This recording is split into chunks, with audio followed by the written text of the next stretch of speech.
নতুন কর্মসপ্তাহ শুরু হলো আজ। দেশের অর্থনীতি একটি আনকোরা সপ্তাহ শুরুর আগে কোন অবস্থানে আছে? কাঁচাবাজার, বন্দর থেকে শুরু করে ব্যাংকপাড়া, সেই তথ্য জানাতেই আমাদের আয়োজন বৌনি। পুরো আয়োজনের সঙ্গে আছি সাজিদ আরাফাত। বন্ধ কারখানা চালু, কৃষি উৎপাদন বৃদ্ধি আর চলতি মূলধন ঋণ সুবিধা দিতে 60,000 কোটি টাকার প্রণোদনা প্যাকেজ ঘোষণা করেছে বাংলাদেশ ব্যাংক। বাণিজ্যিক ব্যাংকগুলো নিজস্ব তহবিল থেকে বিতরণ করবে 41,000 কোটি টাকা। আমরা একটু বিস্তারিত জেনে নিতে চাই যে বাংলাদেশ ব্যাংক যেই বিষয়টি আমরা দেখেছি যে প্রণোদনার ঘোষণা দিয়েছে গতকালকে, এবং সেটির বিস্তারিত একটু জানতে চাই যে খাতভিত্তিক বরাদ্দ কেমন দিয়েছে, তারা কেমন দেবে। এটি আমরা দেখতে পাচ্ছি যে বন্ধ শিল্প কারখানার জন্য বরাদ্দ 20,000 কোটি টাকা। বাংলাদেশ ব্যাংকের যে প্রণোদনার পরিমাণ, কৃষি এবং গ্রামীণ অর্থনীতির ক্ষেত্রে সেটি 10,000 কোটি টাকা বরাদ্দ, এবং রপ্তানি বহুমুখীকরণের জন্য 3,000 কোটি টাকা বরাদ্দ দেবে বাংলাদেশ ব্যাংক। এছাড়া উত্তরবঙ্গের কৃষিতে আমরা দেখছি যে 3,000 কোটি টাকা বরাদ্দ। সিএমএসইএমএ ইয়েতে আমরা দেখছি যে 5,000 কোটি টাকা বরাদ্দ। বাংলাদেশ ব্যাংকের যে প্রণোদনার লিস্ট বা তালিকা, সেই তালিকা অনুযায়ী কিন্তু আমরা খাতভিত্তিক এই বিষয়গুলো দেখানোর চেষ্টা করলাম। এ পর্যায়ে আরও একটু আমরা বিশ্লেষণ করতে চাই পরবর্তী যে বিষয়গুলো রয়েছে। বাংলাদেশ ব্যাংক প্রণোদনার যে পরিমাণ, সেখানে আসলে এই প্রণোদনার পরিমাণ অর্থ যোগ কিভাবে হবে, বাণিজ্যিক ব্যাংকগুলো কতটা দিবে, কিংবা এর মাধ্যমে কর্মসংস্থানের যে লক্ষ্যমাত্রা সেটি পূরণ হবে কিনা, সেটি আমরা একটু দেখতে চাই। প্রণোদনা তহবিল বন্টনের যে বিষয়টি রয়েছে, সেখানে আমরা দেখছি যে 25 লাখ মানুষের কর্মসংস্থান করার লক্ষ্য বাংলাদেশ ব্যাংক বা সরকারের পক্ষ থেকে এটি বলা হয়েছে, এবং বাণিজ্যিক ব্যাংকগুলো নিজস্ব তহবিল থেকে বিতরণ করবে 41,000 কোটি টাকা, এবং কেন্দ্রীয় ব্যাংক পুনঃ অর্থায়ন করবে 19,000 কোটি টাকা। অর্থাৎ এই যে পুরো টাকার অঙ্কটি আমরা বলছিলাম, সেখানে আসলে ভাগ ভাগ করে এই অর্থায়নগুলো করা হবে। এই অর্থ নিজস্ব তহবিল থেকে বিতরণের যে প্রক্রিয়া, সেখানে বাণিজ্যিক ব্যাংকগুলো 41,000 কোটি টাকা দেবে এবং কেন্দ্রীয় ব্যাংক 19,000 কোটি টাকা দেবে, এবং সরকার সুদ ভর্তুকি দেবে। এখানে বলা আছে যে 6%। পরবর্তীতে দেখতে চাই যে ক্ষুদ্র উদ্যোক্তাদের জন্য 5,000 কোটি টাকার যে তহবিল বন্টনের বিষয়টি, সেটি রয়েছে, এবং চামড়া ও চামড়াজাত যে পণ্য, সেখানে আমরা দেখছি যে 2,000 কোটি টাকা তহবিল বন্টনের যে বিষয় বা বরাদ্দের যে বিষয়, সেটি উল্লেখ করা আছে। সব মিলিয়ে আমরা দেখছি যে ক্ষুদ্র উদ্যোক্তা কিংবা চামড়াজাত পণ্য কিংবা অন্যান্য যে খাতগুলোর কথা বলছিলাম, কৃষি, শিল্প, উত্তরবঙ্গের কৃষি, সব কিছু মিলিয়েই যে প্রণোদনা তহবিলের যে বন্টন প্রক্রিয়া, সেই বন্টন প্রক্রিয়ায় কেন্দ্রীয় ব্যাংক, বাণিজ্যিক ব্যাংক থেকে এই বন্টন প্রক্রিয়াগুলো করা হবে, এবং এর মাধ্যমে 25 লাখ মানুষের কর্মসংস্থান হবে বলে সরকার একটি লক্ষ্যমাত্রা ঠিক করেছে। ঈদুল আজহা সামনে রেখে সারা দেশের বিভিন্ন প্রান্ত থেকে গরু আসছে রাজধানী ঢাকায়।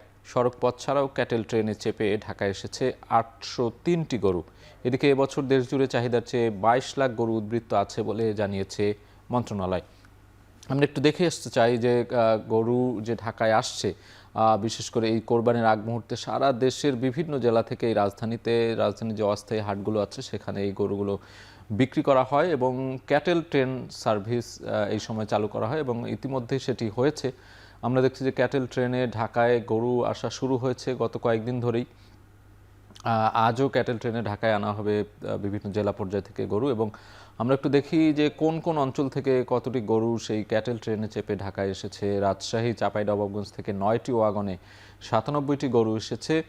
এছাড়া জামালপুর থেকে 25টি ওয়াগনে 400টি গরু আসে, এবং দেওয়ানগঞ্জ থেকে এসেছে 306টি গরু। অর্থাৎ এই যে ক্যাটেল ট্রেন সার্ভিস, সেই জায়গাগুলো থেকে ট্রেনে করেই কিন্তু এই গরুগুলো নিয়ে আসা হচ্ছে রাজধানীতে। এছাড়াও আমরা দেখছি যে সড়ক পথে কিংবা নৌপথে গরু আসার যে প্রক্রিয়া, সেটি কিন্তু চলমান রয়েছে। তবে এই ক্যাটেল ট্রেন সার্ভিস কিন্তু খুব জনপ্রিয় হচ্ছে প্রতি বছরই, এবং চাহিদার চেয়ে 22 লাখ গরু উদ্বৃত্ত আছে। এটি প্রাণী সম্পদ মন্ত্রণালয় থেকে এই তথ্য দেওয়া হয়েছে, এবং বলা হচ্ছে যে যতটা চাহিদা তার থেকে উদ্বৃত্ত গরু আছে, কোনো ধরনের সংকট হবে না, এটি বলা হয়েছে। এবং ঢাকার 2 সিটি কর্পোরেশন আমরা দেখতে পাচ্ছি যে 23টি অস্থায়ী গরুর হাট বসবে। অর্থাৎ এই যে ঢাকার বাইরে থেকে গরুগুলো আসছে, এগুলো বিক্রি করার যে প্রক্রিয়া, সেটি ঢাকা উত্তর সিটি কর্পোরেশন এবং ঢাকা দক্ষিণ সিটি কর্পোরেশনের অস্থায়ী হাটগুলোতে ইতিমধ্যে বিক্রি শুরু হয়ে গিয়েছে এবং 23টি অস্থায়ী হাট এবার বসছে, এটি সিটি কর্পোরেশনের পক্ষ থেকেও জানানো হয়েছে। এবার কোরবানিতে কাঁচা চামড়া সংরক্ষণে দেশে লবণের চাহিদার তুলনায় সরবরাহ বেশি, তবে তা সত্ত্বেও বাড়তি দামে বিক্রি হচ্ছে লবণ। 1 লাখ টন চাহিদার বিপরীতে অতিরিক্ত থাকলেও বস্তা প্রতি দাম বেড়েছে 370 টাকা পর্যন্ত। আমরা একটু বিস্তারিত দেখে আসতে চাই যে লবণের চাহিদা কেমন বা দাম কেমন। আমরা জানি যে লবণের চাহিদা এই সময় এসে, অর্থাৎ কোরবানির আগে আগে চামড়া সংরক্ষণের যে প্রক্রিয়া, সেই প্রক্রিয়ার কারণে লবণের চাহিদা বেড়ে যায়, দামও বেড়ে যায় অনেকটাই। সেইটিই আমরা দেখছি যে একটি চামড়া সংরক্ষণের প্রয়োজন প্রায় 10 কেজি পর্যন্ত লবণ। এটি বলা হয়, যারা চামড়া সংরক্ষণ প্রক্রিয়ার সাথে জড়িত যে সংগঠনগুলো, তারা এটি বলে থাকে যে পরিপূর্ণভাবে একটি চামড়া সংরক্ষণ করতে গেলে 10 কেজি পর্যন্ত লবণ লাগবে। এবং বিসিকের পক্ষ থেকে বলা হচ্ছে যে ক্রাশ লবণের মজুত আছে 9 লাখ টন, অর্থাৎ আমাদের যেটি প্রয়োজন চামড়া সংরক্ষণের জন্য তার থেকে কিন্তু অনেক বেশি পরিমাণে লবণ মজুত আছে। চামড়া সংরক্ষণের প্রয়োজন 1 লাখ টন লবণ। এছাড়াও আমরা দেখেছি যে বিনামূল্যে লবণ বিতরণ 20 কোটি টাকার ইতিমধ্যে সরকারের পক্ষ থেকে করা হয়েছে। বিভিন্ন মাদ্রাসা, মসজিদ কিংবা লিল্লা বোর্ডিংয়ের যে চামড়াগুলো সংরক্ষণ করে সেখানে লবণ দেওয়া হয়, তাদেরকে বিনামূল্যে লবণ সরবরাহ করা হয় এবং সেটি সরকারের পক্ষ থেকে করা হয়েছে এরই মধ্যে। এবার বস্তাপ্রতি লবণের দাম 950 টাকা বলা হচ্ছে এবং যেটি আগে ছিল 580 টাকা। অর্থাৎ পার্থক্যটা এখানেই দেখা যাচ্ছে যে 370 টাকার একটা পার্থক্য আমরা দেখতে পাচ্ছি, যে বস্তা প্রতি দাম বাড়তি এবং এই ঈদ মৌসুমকে কেন্দ্র করেই কিন্তু এই দামটি বেড়েছে বলে অনেকে অভিযোগ করছেন। এবং আমরা একটু দেখতে চাই সারা দেশে লবণ পরিশোধন মিল কতটি আছে। বলা হচ্ছে যে 265টি লবণ পরিশোধন মিল রয়েছে এবং এগুলোর বেশিরভাগই চট্টগ্রাম, কক্সবাজার থেকে শুরু করে দেশের বিভিন্ন অঞ্চলে, বিশেষ করে দক্ষিণাঞ্চলে কিন্তু এই সারা দেশে যে লবণ পরিশোধনের যে বিষয়গুলো করা হয় সেটি কিন্তু বেশিরভাগই সেই অঞ্চলে করা হয়।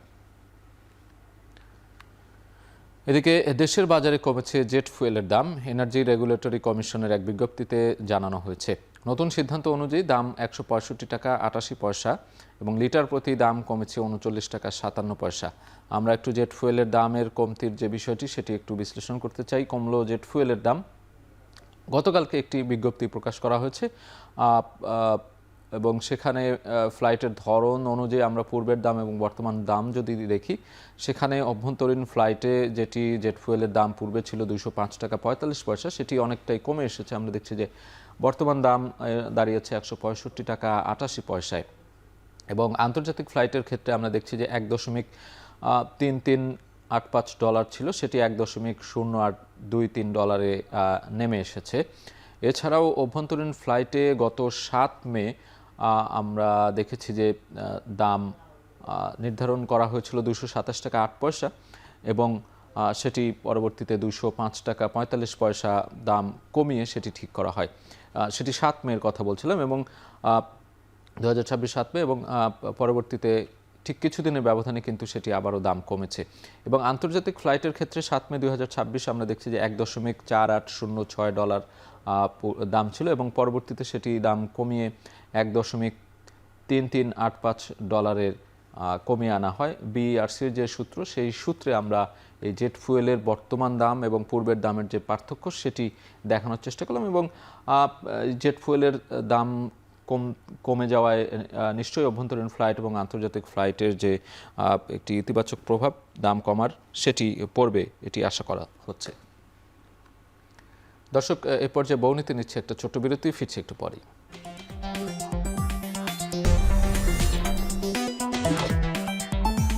ফিরে এলাম বিরতির পর, আপনারা দেখছেন বৌনি।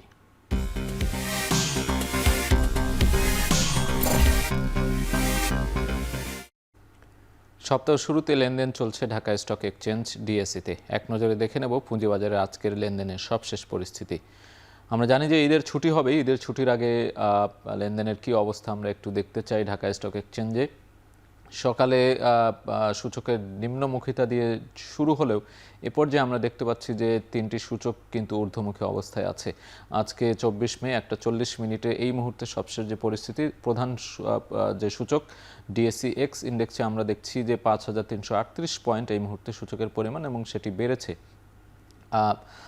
এবং এছাড়া সরিয়া ভিত্তিক যে লেনদেন ডিএসই এস ইন্ডেক্স, সেখানে দেখছি 1082 পয়েন্ট এবং সেটিও বাড়তি দেখছি এবং ডিএস 30 ইন্ডেক্সে 2031 পয়েন্ট সূচকের পরিমাণ, সেখানেও আমরা ঊর্ধ্বমুখী দেখতে পাচ্ছি। আমরা যদি একটু টাকার অঙ্কে লেনদেনের পরিমাণ দেখি, এই মুহূর্তে আসলে লেনদেন হয়েছে সবশেষ এখন পর্যন্ত 636 কোটি টাকারও বেশি। এছাড়া বেশিরভাগ কোম্পানির শেয়ারের লেনদেন দর বেড়েছে। সেই সংখ্যাটি দেখছি আমরা 181টি কোম্পানির শেয়ারের দর বেড়েছে এবং 130টি কোম্পানির শেয়ারের দর কমেছে এবং অপরিবর্তিত আছে 78টি কোম্পানির শেয়ারের দর। আমরা যদি একটু গত সপ্তাহের শেষ কার্যদিবসের সাথে একটু তুলনা করতে চাই, আমরা দেখছি যে সবশেষ কার্যদিবসে 5,328 পয়েন্ট ছিল, সেটি আজকে বেড়ে 5,338 পয়েন্ট, অর্থাৎ আমরা দেখছি যে সূচকের পরিমাণ 10 পয়েন্ট বেড়েছে এবং 1,077 পয়েন্ট ছিল সূর্যভিত্তিক যে লেনদেন, সেটি 1,082 পয়েন্ট, সেটিও কিন্তু আমরা দেখছি যে 5 পয়েন্টেরও বেশি বেড়েছে সূচকের পরিমাণ এবং 902 কোটি টাকা লেনদেন হয়েছিল। আমরা দেখছি যে 902 কোটি টাকারও বেশি লেনদেন হয়েছিল গেল সপ্তাহের শেষ কার্যদিবসে, সেটি আজকে পর্যন্ত এখন পর্যন্ত 636 কোটি টাকা লেনদেন হয়েছে, অর্থাৎ লেনদেনের পরিমাণে কিছুটা পিছিয়ে আছে এখন পর্যন্ত, যদিও এখনও অনেকটা সময় বাকি রয়েছে লেনদেনের। এই সময়ে লেনদেনের পরিমাণ নিশ্চয়ই কতটা বাড়বে সেটি এখনও বলা মুশকিল, কেননা শেয়ার বাজার উত্থান পতনের মধ্য দিয়েই চলে। সে জায়গায় এখন পর্যন্ত ইতিবাচক ধারা আমরা দেখতে পাচ্ছি, সূচকের পরিমাণও বেড়েছে, লেনদেনের পরিমাণটিও ভালো এবং বেশিরভাগ শেয়ারের দরও বেড়েছে।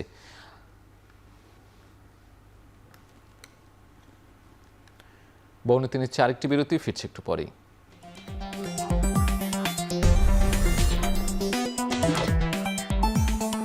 ফিরে এলাম বিরতির পর, আপনারা দেখছেন বৌনি।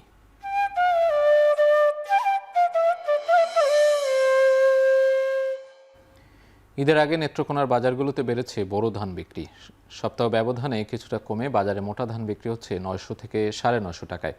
হাইব্রিড চিকন ধান বিক্রি হচ্ছে 900 থেকে 50 টাকা থেকে সর্বোচ্চ 1000 টাকায়। এ নিয়ে জানাতে নেত্রকোনা দুর্গাপুরের ধানের হাট থেকে যুক্ত হচ্ছেন রিফাত আহমেদ রাসেল। এছাড়া আমরা যুক্ত হতে চাই ব্রাহ্মণবাড়িয়ার আশুগঞ্জ মোকামে চাহিদার তুলনায় সরবরাহ স্বাভাবিক থাকলেও কমেছে ধানের বেচাকেনা, সেখান থেকে বিস্তারিত জানাবেন সহকর্মী আজিজুল সঞ্চয়। আমরা দুজনের সাথেই একসাথে যুক্ত হতে চাই। যেটি বলছিলাম যে রাসেল, নেত্রকোনা দুর্গাপুরে আপনার সাথে আগে যুক্ত হতে চাই। সেখানে বলছিলাম যে কয়েকদিন আগে আগাম বন্যা বা বৃষ্টিতে ধানের যে ক্ষতি হয়েছে বা সেই প্রভাব কতটুকু পড়েছে এবং কত দামে বিক্রি হচ্ছে, সেখানকার ব্যবসায়ী ক্রেতারা কি বলছেন এটি জানাবেন।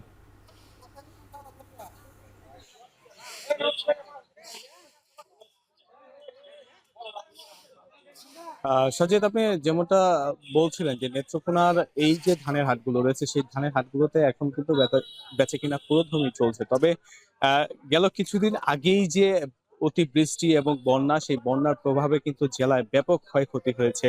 আমরা কৃষি সম্প্রসারণ অধিদপ্তর সূত্রে সর্বশেষ যে তথ্যটি পেয়েছি, এখন পর্যন্ত কিন্তু জেলায় প্রায় 375 কোটি টাকার মতো কিন্তু ধানের ক্ষতি হয়েছে।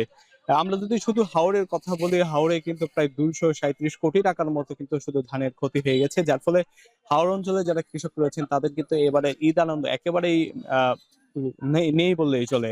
এছাড়া অন্যান্য যেই ডাঙায় যারা ছিলেন বা উঁচু স্থানে যারা ছিলেন, তারাও ধান বিক্রি করে এবারের যে তাদের ঈদ আনন্দ, সেই ঈদ আনন্দ কিন্তু তেমন একটা মানিয়ে নিতে পারবেন না বলে এমন একটা জানিয়েছেন। তবে আজকে আমরা যে বাজারটিতে রয়েছে দুর্গাপুরের নেত্রকোনা অন্যতম ধানের বাজার, এই ধানের বাজারে কিন্তু অনেকটাই বেচাকেনা জমে উঠেছে। তবে ক্রেতারা বলছেন আজকে কিন্তু ধানের সরবরাহ কিছুটা কম, যেহেতু এখন কোরবানির বাজার চলছে, পশুর হাট চলছে, যার ফলে কিন্তু যারা কৃষক রয়েছেন তারা কিন্তু এখন কোরবানির পশুর দিকে একটু নজরটা বেশি দিয়েছেন, যার ফলে ধানের বেচাকেনা কিছুটা সরবরাহ কমেছে, তবে বেচাকেনা কিন্তু অনেকটাই বেড়েছে। আমরা ক্রেতাদের সাথে কথা বলেছিলাম, তারা যেমনটা জানিয়েছেন যে এখন কিন্তু মোটা যে ধানগুলো রয়েছে সেই ধানগুলো কিন্তু মান্ডিতে 900 থেকে 950 টাকার মধ্যে কিন্তু বিক্রি হচ্ছে। এছাড়াও চিকন যে ধানগুলো রয়েছে সেই ধানগুলো বাজারে 950 থেকে 1000 টাকার মধ্যে বিক্রি হচ্ছে। এই ধানগুলো মূলত আশুগঞ্জ সহ দেশের বিভিন্ন মোকামে কিন্তু তারা সরবরাহ করে থাকেন। তবে ব্যবসায়ীরা বলছেন যে গেল কিছুদিন আগেই তাদের যে বৃষ্টির ফলে যেমন ক্ষতি, তারা কিন্তু ধান ক্রয় করেও বৃষ্টির ফলে কিন্তু দেখা যায় যে সেই ধান কিন্তু অনেক সময় ভিজে নষ্ট হচ্ছে। এই বৈরী আবহাওয়ার ফলে কিন্তু তারাও এখন ধান ক্রয় করতে গিয়ে কিন্তু নানা বিড়ম্বনার শিকার হতে হয়। তবে সব মিলিয়ে কৃষক যারা বাজারে ধান আনছেন তারা কিন্তু সব ধানই কিন্তু ক্রয় করছেন। তো বলা যায় যে নেত্রকোনার যে ধানের বাজারগুলো রয়েছে সবগুলো বাজারে কিন্তু এখন কেনাবেচা অনেকটাই জমে উঠেছে। ঈদের আগে কেনাবেচার যেই আ সম্ভাবনা দেখা দিয়েছিল বা যেই ঈদের যেই বাজারটি তারা ধরতে চাচ্ছিল সেই বাজারটি কিন্তু এখন মোটামুটি অনেকটাই জমে উঠেছে। তো এই ছিল আমার কাছে নেত্রকোনা থেকে ধান বেচে কেনার সর্বশেষ। সার্জিত। রিফাত, আপনাকে ধন্যবাদ। আমরা এই পর্যায়ে যুক্ত হতে চাই ব্রাহ্মণবাড়িয়া আমাদের যে সহকর্মী রয়েছেন আজিজুল সঞ্চয়। সঞ্চয়, আমরা নেত্রকোনার ধানের বাজারের খবরাখবর জানছিলাম। আপনার সেখানে নেত্রকোনায় ধান কি পরিমাণে বিক্রি হচ্ছে, কত টাকায়, সেখানে ব্যবসায়ীরা কি বলছেন?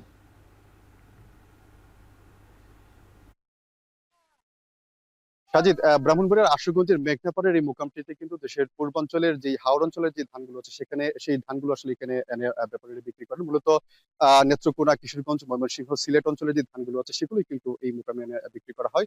তবে এবার যেহেতু হাওর অঞ্চলে অতিবৃষ্টি বা বন্যার কারণে যেহেতু ধানের ক্ষতিগ্রস্ত হয়েছে, যার ফলে কিন্তু ধান আসলে এবার গুণগত মান নষ্ট হয়ে যাওয়ার ফলে আসলে এখানে এই মুকামে এসে কিন্তু কৃষকরা বা ধানের যারা ব্যাপারী আছেন তারা কিন্তু ন্যায্য মূল্য পাচ্ছেন না, এবং যার ফলে স্বাভাবিকভাবেই কিন্তু এখানে এই ধানের চাহিদাটি কম হওয়ার ফলে এখানে ধানের দাম অনেকাংশেই ধানের যে বেচাকেনা সেটি কিন্তু অনেকাংশেই কমে গিয়েছে। মূলত স্বাভাবিকভাবে যখন আসলে ধানের মৌসুম থাকে তখন কিন্তু প্রতিদিন এই মুকামে 1 লক্ষ মনের মতো ধান বেচাকেনা হয়। তবে এখন যেহেতু এই মুকামে আসলে যে ধানগুলো আসছে সেগুলো গুণগত মানসম্পন্ন না হওয়ার ফলে আসলে এখানে ধানের বেচাকেনা অনেকাংশে কমে গেছে। সব মিলে এখানে প্রায় 15 থেকে 20 হাজার মন ধান প্রতিদিন এখন কিন্তু বেচাকেনা হচ্ছে, এবং এর ফলে এই দামও কিন্তু অনেকটাই নিম্নমুখী। আমি যদি আপনাকে কিছু ধানের দর সম্পর্কে বলি, সাজিদ, এখানে আজকে আমরা দেখেছি যে এখানে 3 ধরনের ধান পাওয়া যাচ্ছে। তার মধ্যে বিয়ার 28, 29 এবং মোটা ধান।